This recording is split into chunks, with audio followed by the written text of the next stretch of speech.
$285 million. That is exactly what the MTN team handed over in January 2001 when they touched down at Lanseria Airport with a freshly signed piece of paper. And that paper? It was a Nigerian GSM license, giving them the right to build an entire mobile phone network completely from scratch. I mean, it was a staggering amount of money, an absolute massive gamble. At the time, honestly, a lot of observers thought they were totally crazy to bet their whole African expansion strategy on this single, wildly expensive move. So you really have to ask, why risk it? Well, to understand this massive gamble, you've got to look at the reality on the ground back then. At the time, Nigeria had fewer than 500,000 fixed telephone lines for a population of over 120 million people. To put that into perspective, that is basically just one phone line for every 240 Nigerians. Where others saw an impossible hurdle, MTN looked at that incredible gap and saw an unprecedented opportunity. But here's the thing. This decision wasn't just some lucky shoot-from-the-hip guess. It was actually based on a highly precise academic checklist that the smartest multinational corporations on Earth use to evaluate foreign markets. And that checklist is exactly what we're exploring today. Welcome to This Explainer. If you're a focused learner, and especially if you're a MIVA student gearing up for your business environment exams, you can consider this your ultimate survival guide. Today, we are breaking down Professor John H. Dunning's eclectic paradigm, which is way more commonly known as the OLI framework. This is a very high-priority topic, and by the time we finish up here, you are going to have the exact analytical precision you need to master this framework and totally secure those top marks. Okay, let's dive right into this. Here is our quick 5-step roadmap. We're going to define the framework, break down those 3 OLI pillars, contrast MTN and Shoprite's real-world moves, expose the local frictions that always seem to trip up students, and finally, lock in that key evaluative insight. Starting with Step 1, defining the framework. Formulated by Professor John H. Dunning in 1979, the eclectic paradigm really is the ultimate checklist for multinational market entry. Moving to Step 2, breaking down the 3 pillars. Now, to avoid getting totally lost in academic jargon, I want you to imagine Musa, the absolute best suya seller in Wuse Market, who's thinking about opening a brand new spot over in Lugbe. He has to ask himself 3 crucial questions. That analogy perfectly maps to our first pillar, the O, which stands for ownership advantage. Think of this as Musa's secret spice blend. In the corporate world, these are firm-specific, competitive advantages that let a company succeed abroad, even when they're an outsider. They can be hard assets, like proprietary technology or massive brand name, or they can be transaction-based, like elite management expertise. Basically, the million-dollar question is, what does the company bring to the table that locals absolutely cannot easily replicate? For MTN back in 2001, their ownership advantage was their highly advanced GSM network technology, plus their operational expertise from prior rollouts across Africa. Literally no local company had that capability at the time.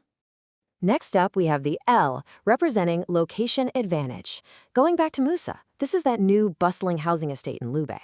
For massive multinationals, these are the country-specific advantages that make a host market so irresistible. And here is the absolutely crucial part. They are immobile. A company literally has to pack up and physically go to the country to access them. We're talking natural resources, cheap labor, or, in Nigeria's case in 2001, an overwhelming massive market size of 120 million people, starved for connection, all paired up with a newly deregulated telecom sector. That huge, totally untapped market, that was the location advantage that justified MTN's crazy entry fee. And the final pillar is the I, which stands for internalization advantage. This is Musa sitting down and deciding whether he should run that new stall himself or just trust his cousin to do it. Even if you've got great technology and a perfect location, a firm still has to decide, is it actually more efficient to keep operations inside the company, internalizing them, rather than using an arm's-length transaction like licensing? You internalize when your tech is just too complex to hand over, or you need super tight control over your brand to protect your corporate secrets. MTN chose to build the network themselves because GSM technology, complex billing, and spectrum management were way too complicated to just hand off to an untested local middleman.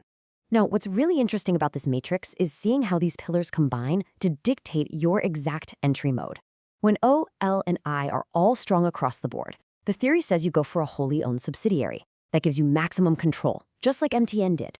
But if ownership and location are great, but internalization is weak or just way too risky to tackle alone, a joint venture becomes your best bet. Think of Shell partnering up with NNPCL in Nigeria.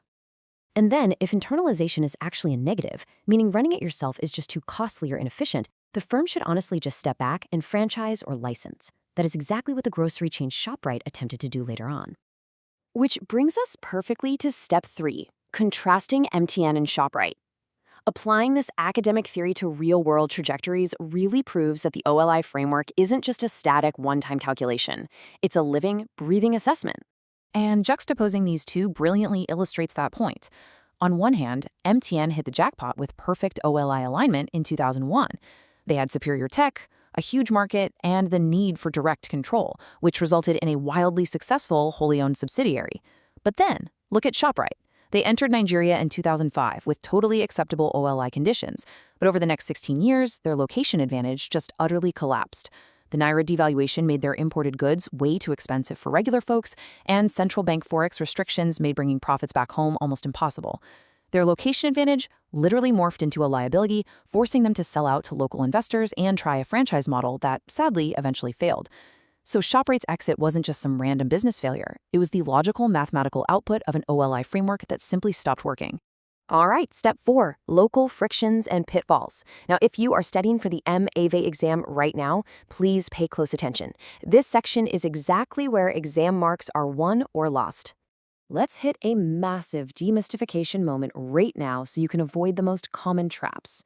First and foremost, never confuse ownership and location advantages. You wouldn't believe how often students say things like, Shell has an ownership advantage because Nigeria has oil. No way! Nigeria's oil is a location advantage. It literally belongs to the geography of the country. Shell's ownership advantage is their proprietary high-tech deep-water drilling equipment. Shell brings the O, and Nigeria provides the L. Keeping that straight in your head is pretty much guaranteed to save your grade.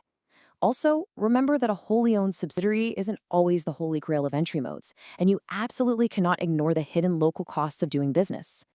To really prove your mastery of this subject, you have to show you can adapt Dunning's traditional Western model to account for real-world local frictions.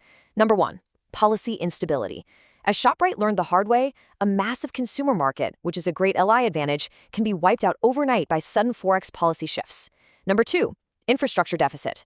A location might look amazing on a spreadsheet, but standard OLI often ignores the hidden, real-world costs of having to generate your own electricity or navigate terrible road networks. And number 3, the internalization paradox. In super high-risk environments, conventional textbook logic tells you to internalize and own everything to protect yourself. But actually, full ownership means full exposure to regulatory overreach. That's why joint ventures are often way smarter in these complex markets. They naturally distribute the risk among local partners. Which leads us right to step 5, evaluative insight and conclusion. Let's synthesize everything we've just covered to deliver your ultimate exam takeaway. I really want this quote to sink in. The framework does not tell you whether Nigeria is a good market.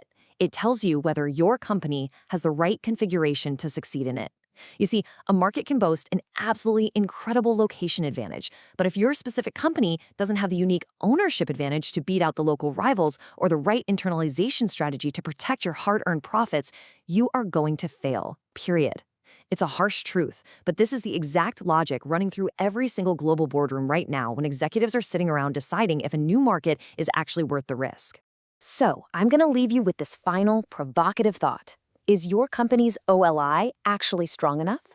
Whether you are a MIVA student gearing up to tackle a tough exam or a future executive looking at international expansion, you now have the exact tools needed to read the boardroom. You know the hard questions to ask. If you miss one pillar, your entry mode is going to be wrong. If you miss 2, you probably shouldn't even be there at all. Keep this framework top of mind. Apply it critically, and I promise you, you'll start seeing global business decisions in a completely new light.